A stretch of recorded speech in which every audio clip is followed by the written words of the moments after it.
we'll generally have what we call an emergency plan. An emergency plan would be if the casualty starts to deteriorate and the casualty handler, such as ambulance service, or the casualty handler we go on there today, decides that the casualty needs to be out of the vehicle quickly. So we'll have an emergency plan in place, and then once we get the emergency plan established, we'll move to a full plan, which is removing the person from the vehicle as safely and smoothly and as slowly as possible.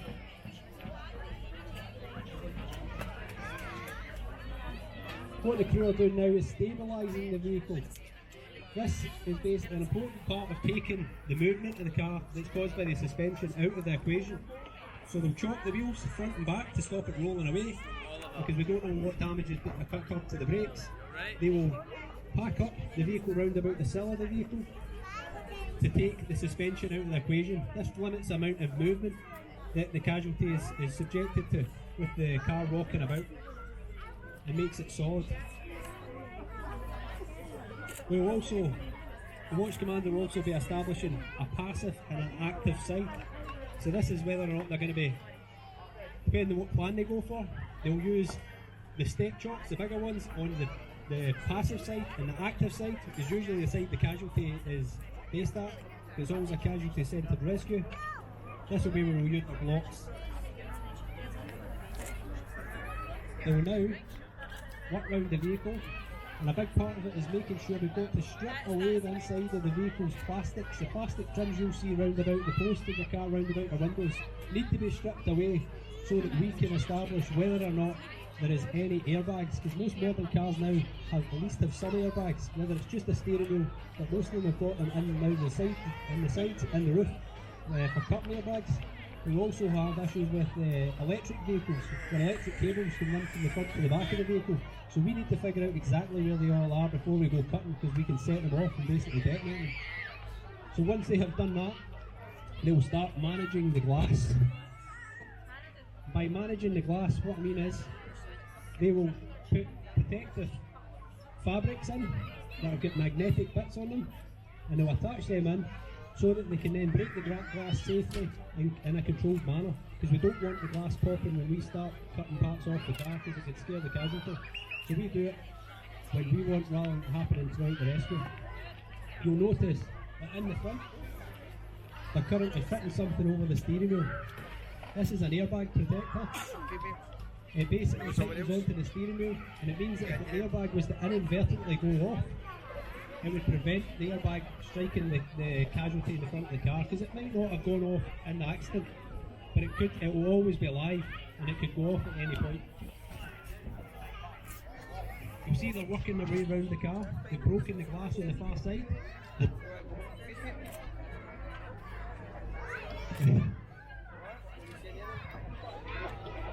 We're now going to break the back window.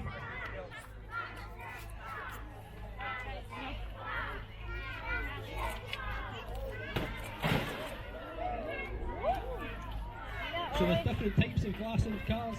Generally the side windows and the back window will always be toughened glass, which is the type you see there. And that type, when we burst it, it bursts into tiny wee pieces, and it makes an explosive noise. So as we work round, we'll get rid of all that glass, letting the casualty handler know, who'll be in constant communication with the casualty, and letting them know when it's going to happen as well, so that they don't get too much of a fright. The pieces of plastic that you see them holding, we call them teardrops, because they look like a teardrop shape. We use them to go in between the casualty and where we're going to be cutting. This is an extra, it's called hard protection. We've got soft protection, which is the orange sheets that you see, and we've got the hard protection, which is the form of the teardrops here. So what we do is we put that between the casualty and the casualty handler and the tool that's operating, to make sure that if anything pings off, like a piece of metal, it doesn't inadvertently hit the casualty or the casualty handler.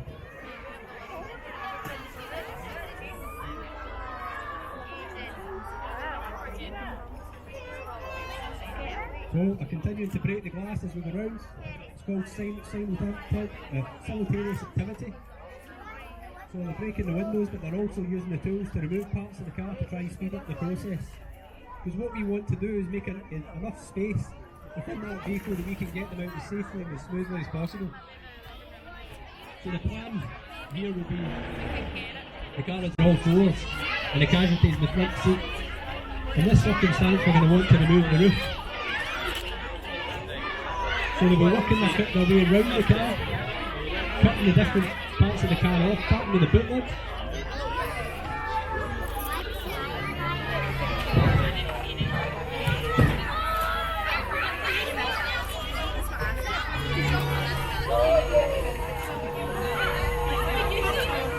And as you can see at the back, they're using the spreaders to spread the boot lid away from the top of the roof. And this is all part of space creation. By this point, the officer in charge, the one with the white helmet, an instant commander, will have established an emergency plan, which, as long as they're not physically trapped, would be, in this case, would most likely be removal via the driver's door. Because if the casualty was starting to deteriorate, we'd want to get them out as quickly as possible.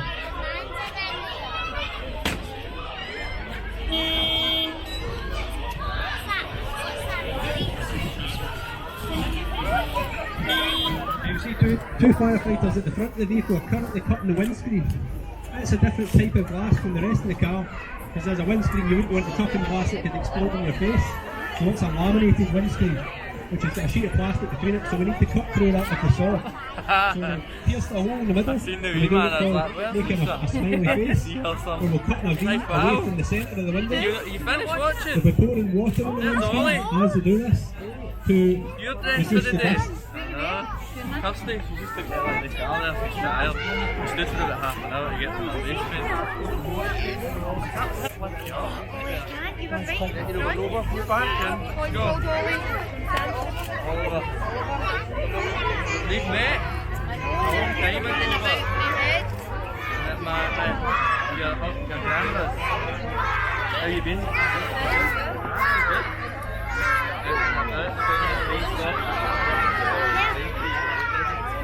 Do you know where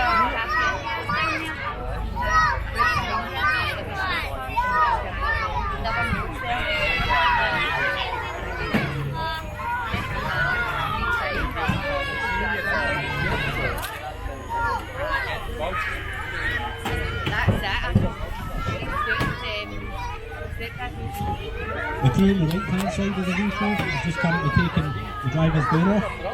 This is just to create space again to allow and assist with the emergency plan. Which, as the watch commander was just telling me, would be to remove the driver's door if the condition was to worsen. But as they are stable, we're going to go around the vehicle and remove all the doors before removing the roof to be able to extract them safely on a casualty board.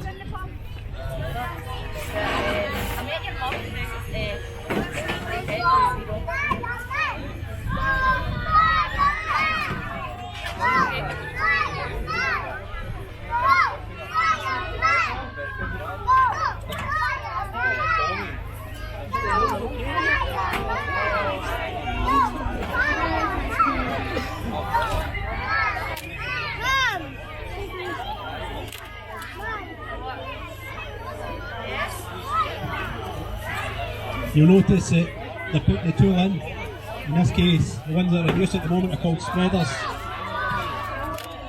They'll put them in, and occasionally, just for the design of vehicles, it will start to twist in different ways. No one car's the same, no two cars are the same. So sometimes you need to remove the tool to reposition it.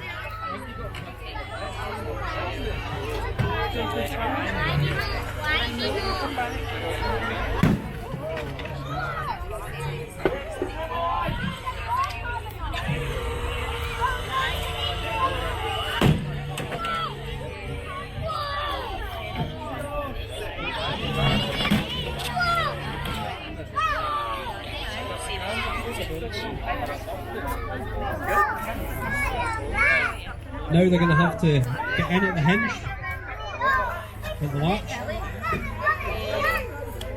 and try and get the latch detached. So we're doing a method here where we crush the door and it creates a gap at the door latch so you can get the nose of the spreaders in. So once he's crushed that, you should be able to get the nose of it in just above the petrol cap. They're opening a gap there.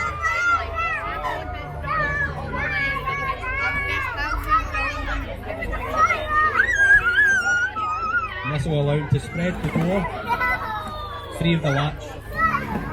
All the time they're making sure that none of the parts of the car are impinging on the casualty or endangering the casualty handler in the back.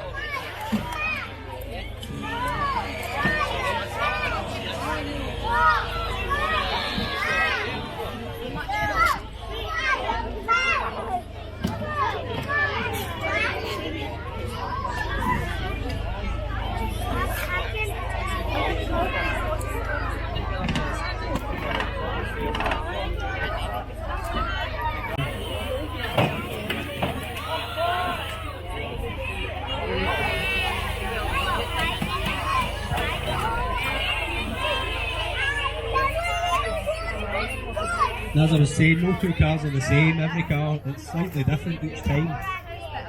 And you can get some of the bigger, stronger cars can actually come apart easier, whereas some of the smaller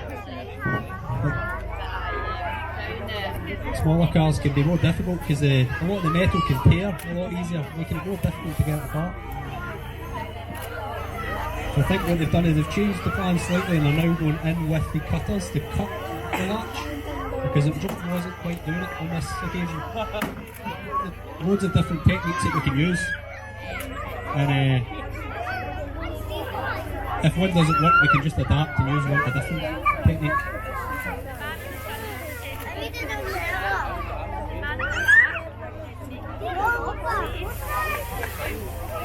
So that is the side of the car removed. You can clearly see the casualty handler in the back stabilising the casualty's head. We've been talking to the casualty throughout. Again, if his condition was to change, then he would just let the watch commander or instant commander know, and we would extract him out through what we call the emergency plan, which was out through the driver's door.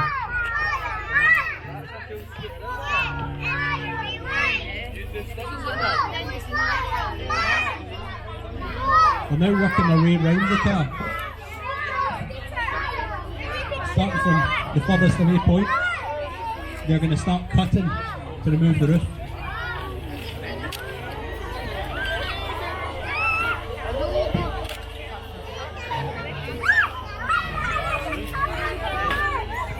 Now this can take time, but it's more important that we get somebody out safely. As long as they're stable, we want to get them out as safely as possible.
You'll see they're calling out what they're doing as they do it, so the casual handler can repeat this to the casualty. So they'll say, cutting now. They'll be talking to each other throughout this. making sure that they've got soft protection in place, which again is orange sheets. They've got the teardrops, which is the hard protection between the casualty and the tool at all times.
Okay, so the watch commander's had a quick brief with the crew just to confirm that they're all aware of what the plan is, and are now moving round with the cuts round about the roof of the vehicle.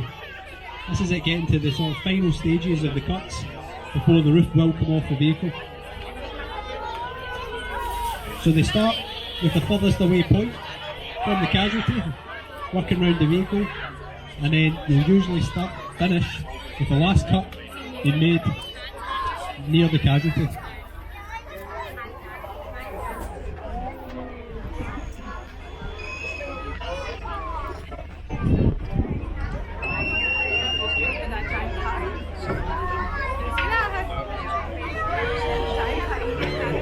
So the tools that's been used there just now, some people know them as the jaws of life, are cutters. And we'll use them like a big pair of scissors effectively, or a crab's claw, so they can cut through the steel of this car like butter.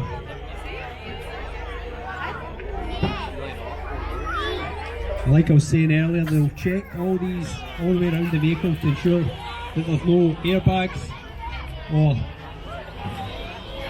cables running within these areas before they make any of these cuts.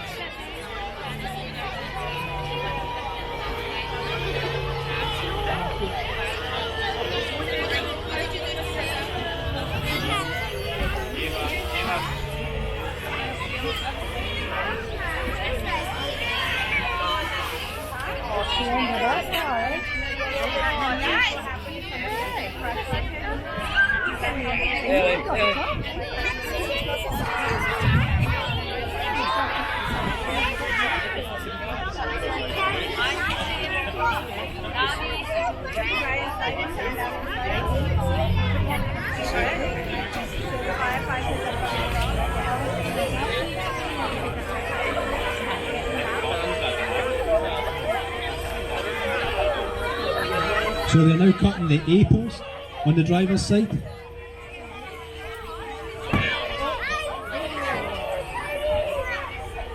And this should be the second last cut. Okay, like I was saying earlier, the last cut is always the one that's closest to the casualty. We want to minimise any distress to the casualty, so we would leave anything that might upset them to the very last. But we do generally have the casualty handlers are in and explain what's going on throughout to ensure that they're happy as we do so. So this will be the last cut. You've got the crew on the far side are supporting the roof because it's now hanging freely on that side. And once they've cut through this, they will lift the roof clear of the vehicle, and it will allow a lot of space to be able to get in with the casualty rescue board.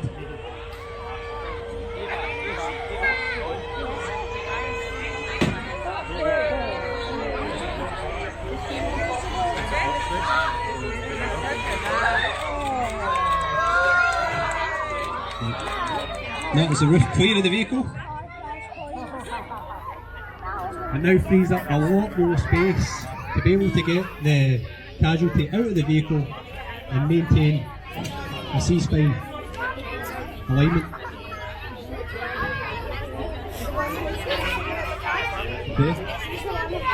I now use what the soft protection we were talking about earlier. All that cut metal is very sharp, so we get that all covered up to ensure that nothing gets caught on it, nobody cuts himself on it.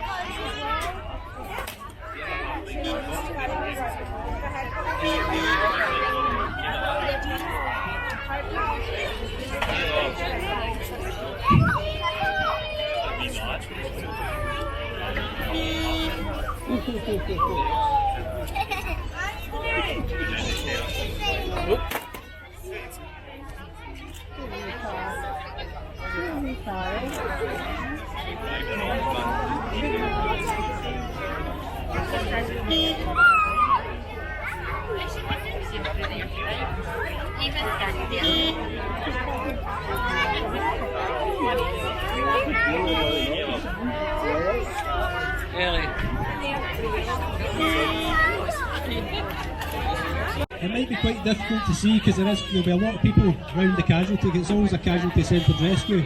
But what the aim is here is to get the casualty board down between the seat and the back of the casualty to replace the back of the casualty so that they can be slowly lowered back onto it and slid up the board.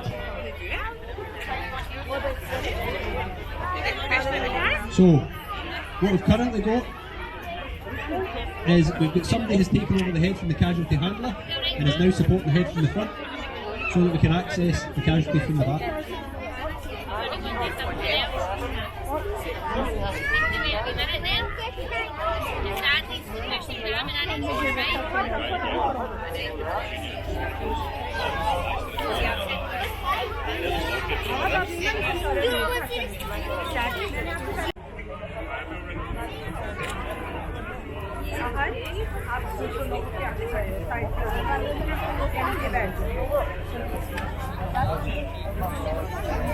We're slowly lowering the casualty onto the board, maintaining C-spine alignment.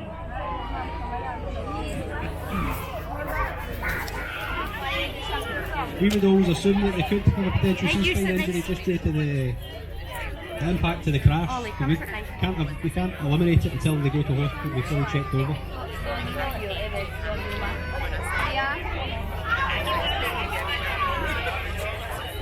So, the person who's on the head of the casualty will take control at this point and will call out the instructions to the rest of the crew in terms of when to slide. So usually on the head, move. Once they get far enough up the board, they're happy, that the feet are clear from any pedals within the vehicle, they'll raise the board up. The casualty can now be secured to the board.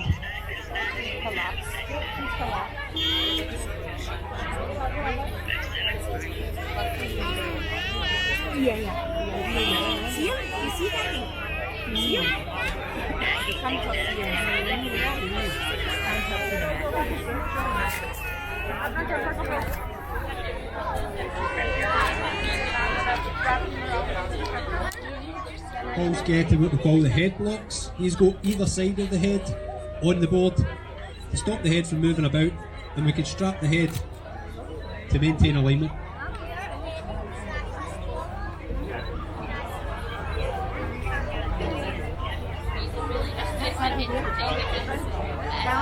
Wow. Yeah, everyone's wow.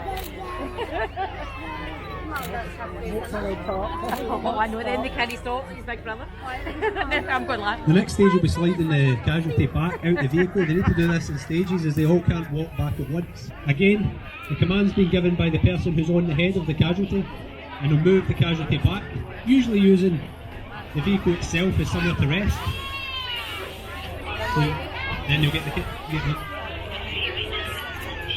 then once they get them far enough back that they can clear the vehicle, they can walk the casualty free and hand over to the ambulance service. Sit nice.